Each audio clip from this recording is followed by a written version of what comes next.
തീവ്രവാദികളെ തിരിച്ചടിക്കുവാൻ ഇന്ത്യൻ സൈന്യം തയ്യാറായിക്കൊണ്ടിരിക്കുന്നു. ആഭ്യന്തരതല ചർച്ചകൾ നടക്കുന്നു. നമ്മൾക്ക് തലയുയർത്തി നിൽക്കുവാൻ കഴിയത്തക്ക രീതിയിൽ ശത്രുക്കളെ തകർക്കുവാൻ ഇന്ത്യൻ ഭടന്മാർ തയ്യാറാകുന്നു.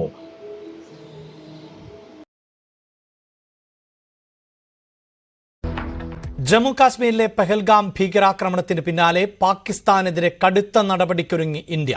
നയതന്ത്ര തലത്തിൽ ബന്ധം വിച്ഛേദിക്കാനാണ് ആലോചന.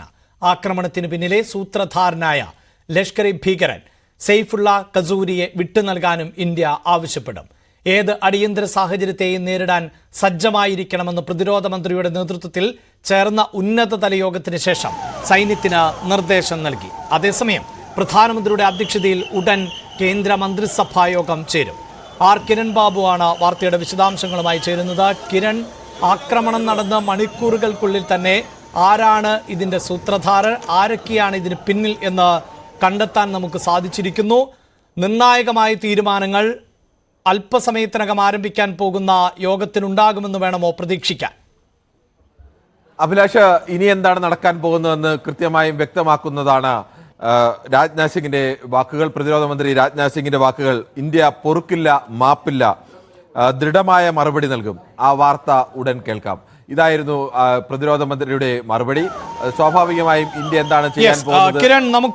കിരൺ പറഞ്ഞ ആ വാക്കുകൾ, പ്രതിരോധ മന്ത്രിയുടെ പ്രതികരണം കേട്ട ശേഷം തിരികെ എത്താം.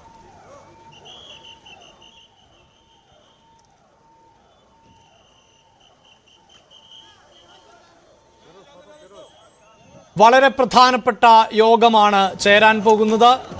ആ യോഗത്തിന് മുമ്പ് തന്നെ എന്താണ് ഇന്ത്യയുടെ മറുപടി എന്നത് പ്രതിരോധ മന്ത്രിയുടെ വാക്കുകളിൽ വ്യക്തമാണ്. ആ വാക്കുകളിലേക്ക്: हम सभी गहरे शोक और दर्द में हैं।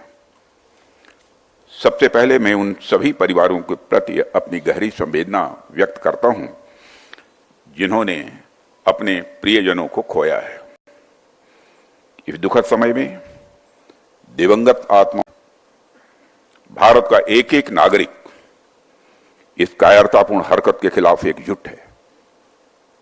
मैं इस मंच से देशवासियों को आश्वस्त करता हूं, घटना के मद्देनजर भारत सरकार वो हर आश्वस्त करता हूं, घटना के मद्देनजर भारत सरकार वो हर कदम उठाएगी जो जरूरी और उपयुक्त होगा.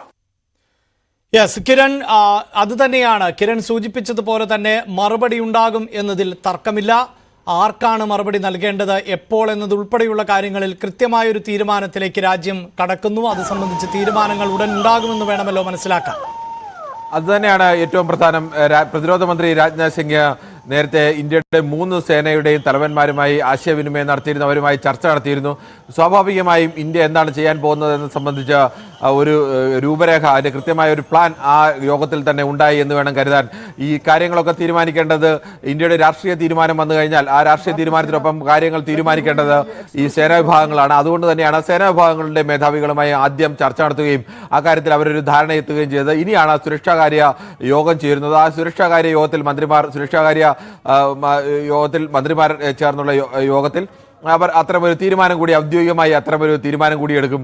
ആ തീരുമാനമൊന്നും ചിലപ്പോൾ ഇങ്ങനെ സൂചനകൾക്ക് അപ്പുറത്തേക്ക് എന്താണ് ഇന്ത്യ എടുക്കാൻ പോകുന്ന തീരുമാനമെന്നോ അല്ലെങ്കിൽ ഇന്ത്യ എന്താണ് ചെയ്യാൻ പോകുന്നതെന്നൊന്നും കൃത്യമായ ഒരു മറുപടി ഉണ്ടാവണം എന്നില്ല. പലപ്പോഴും അത് ചെയ്തു കഴിഞ്ഞ ശേഷമാവും അല്ലെങ്കിൽ ഇന്ത്യ അത്തരമൊരു മറുപടി നൽകിയ ശേഷമാവും നമ്മളടക്കം തിരിച്ചറിയുക. ഏറ്റവും പ്രധാനപ്പെട്ട ചുരുക്കം ചില ആളുകൾ മാത്രമാവും കൃത്യമായ പ്ലാൻ പോലും അറിയുക. യഥാർത്ഥത്തിൽ ഈ ഓപ്പറേഷനിൽ പങ്കെടുക്കുന്ന പട്ടാളക്കാരോ അല്ലെങ്കിൽ അവരെ നയിക്കുന്ന ഓഫീസർമാരോ അല്ലെങ്കിൽ അതിനു മുകളിലുള്ള ഓഫീസർമാർ പോലും ചിലപ്പോൾ കൃത്യമായ കാര്യങ്ങളൊന്നും അറിയണമെന്നേ ഇല്ല. അവർക്ക് കിട്ടുന്ന ഇൻസ്ട്രക്ഷൻ അവർ നടപ്പാക്കുന്നതിനപ്പുറത്തേക്ക് എന്തായാലും ഏറ്റവും ഉന്നത തലത്തിൽ ആണ് ഇത്തരം തീരുമാനങ്ങൾ വരുന്നത്. അത്തരം തീരുമാനങ്ങൾ എടുത്തിരിക്കുന്നു എന്ന് വളരെ വ്യക്തമാക്കുന്നതാണ് പ്രതിരോധ മന്ത്രിയുടെ വാക്കുകൾ. പ്രതിരോധ മന്ത്രിയാണ് ഇക്കാര്യത്തിൽ ഒരു അന്തിമ തീരുമാനം പറയേണ്ടത്. സൈന്യത്തിന് എന്ത് ചെയ്യാൻ കഴിയും, എന്തെല്ലാമാണ് പരിമിതികളുള്ളത്, എന്തെല്ലാമാണ് ശക്തിയുള്ളത്, എന്തെല്ലാമാണ് സാധ്യതകളുള്ളത്, അത്തരം ഒരുപാട് കാര്യങ്ങൾ സൈന്യത്തിന് ആലോചിക്കേണ്ടി വരും. അവിടെ ആളുകളെ എത്തിക്കാനും ആയുധങ്ങൾ എത്തിക്കാനും അല്ലെങ്കിൽ ഒരു ഓപ്പറേഷൻ നടത്തണമെങ്കിൽ അതിന് എന്തെല്ലാം കാര്യങ്ങൾ വേണം, അത്തരം ഒരുപാട് കാര്യങ്ങൾ ചിന്തിക്കേണ്ടി വരും. അത്തരം കാര്യങ്ങളൊക്കെ ചിന്തിച്ച് അവർ ആ കാര്യത്തിൽ ഒരു തീരുമാനത്തിൽ എത്തിയിരിക്കുന്നു എന്ന് വ്യക്തമാക്കുന്നത് തന്നെയാണ് അദ്ദേഹത്തിന്റെ വാക്കുകൾ.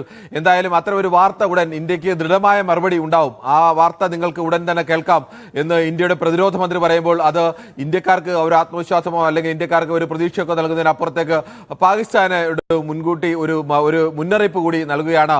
ഇത് ഞങ്ങൾ പറഞ്ഞു കഴിഞ്ഞു, ഇനി എന്താണ് ഞങ്ങൾ ചെയ്യുന്നതെന്ന് കാണാം എന്നുള്ള ഒരു മുന്നറിയിപ്പ് തന്നെയാണ് യഥാർത്ഥത്തിൽ ഇന്ത്യൻ പ്രതിരോധ മന്ത്രി നൽകുന്നത്. ഇനി അതിനെ ഒരു ഔദ്യോഗികമാക്കൽ ചടങ്ങ് എന്ന് വേണമെങ്കിൽ പറയാം. രാജ്യ സുരക്ഷാ വിഭാഗത്തിന്റെ മന്ത്രിസഭാ യോഗം ചേർന്ന് അതിലൊരു അന്തിമ തീരുമാനം, പ്രധാനമന്ത്രിയുടെ അധ്യക്ഷതയിൽ ചേർന്ന ഒരു അന്തിമ തീരുമാനം എടുക്കുന്നു. എന്തായാലും ഇന്ത്യൻ സേനയെ സംബന്ധിച്ച് ഇതൊരു അഭിമാനത്തിന്റെ വിഷയം കൂടിയാണ്. ഇന്ത്യയിൽക്കകത്ത് കഴിഞ്ഞ കുറച്ചു കാലമായി ഉണ്ടായിരുന്ന സമാധാന അന്തരീക്ഷത്തിന് മേലാണ് ഇപ്പോൾ ഇന്ത്യയിലെ 28 പേരുടെ ജീവനാണ് കവർന്നിരിക്കുന്നത്. അതും ഏറ്റവും സാധാരണക്കാരായ മനുഷ്യരുടെ ജീവനാണ് കവർന്നിരിക്കുന്നത്. അങ്ങനെ ഒരു സ്ഥലത്ത് ഇന്ത്യയിൽ തന്നെ ഇപ്പോഴും ആ ഭീകരർ ഉണ്ട് എന്നാണ് കണക്കാക്കുന്നത്. അവർ അവിടെ നിന്ന് രക്ഷപ്പെടാതിരിക്കാൻ വേണ്ടി പൂർണ്ണമായും ഈ സ്ഥലത്തേക്ക് നിന്ന് പുറത്തേക്ക് പോകാനുള്ള എല്ലാ വഴികളും അടച്ചിരിക്കുകയാണ്. ഇവരെ ഇനി ജീവനോടെ പിടികൂടുക എന്നുള്ളതാണ്. അത് സാധാരണഗതിയിൽ അസാധാരണമായ വലിയ വെല്ലുവിളി തന്നെയാണ് സൈന്യക്ക് മുന്നിലുള്ളത്. കാരണം ഈ ടെറൈൻ്റെ പ്രത്യേകത ആ തരത്തിലേക്കുള്ളതാണ്. ചെങ്കുത്തായ പ്രദേശങ്ങൾ, കൊടുങ്കാട്, മലഞ്ചെരിവ്, മല, അതോടൊപ്പം തന്നെ പുൽമേടുകൾ, അങ്ങനെ പലതരത്തിലും ഏതെങ്കിലും തരത്തിൽ വാഹനം കടന്നിയെന്ന് അവിടെ ഒരു കൂട്ടത്തോടെ ആളുകളെ വാഹനത്തിൽ കടത്തിച്ച് കൊണ്ടുപോയി പരിശോധന നടത്താൻ കഴിയുന്ന ഒരു സ്ഥലമല്ല. അല്ലെങ്കിൽ ആകാശമാർഗം പരിശോധിച്ചാൽ തന്നെയും ഈ കാടിനുള്ളിലൊക്കെ നടക്കുന്ന കാര്യങ്ങൾ ആകാശത്ത് നിന്ന് എല്ലാം ഒന്നും കണ്ടെത്താൻ ചിലപ്പോൾ കഴിയണം എന്നില്ല.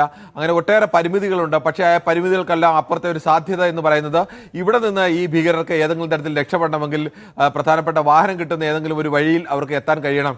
അങ്ങനെയുള്ള സർവ്വ വഴികളും എല്ലാ തരത്തിലും അവിടുന്ന് ദീർഘദൂരം കിലോമീറ്ററുകൾ അകലെയുള്ള വഴികളടക്കം എല്ലാ വഴികളിലും അതിശക്തമായ രീതിയിൽ തന്നെ സേനാ വിന്യാസം പൂർണ്ണമാക്കിയിട്ടുണ്ട്.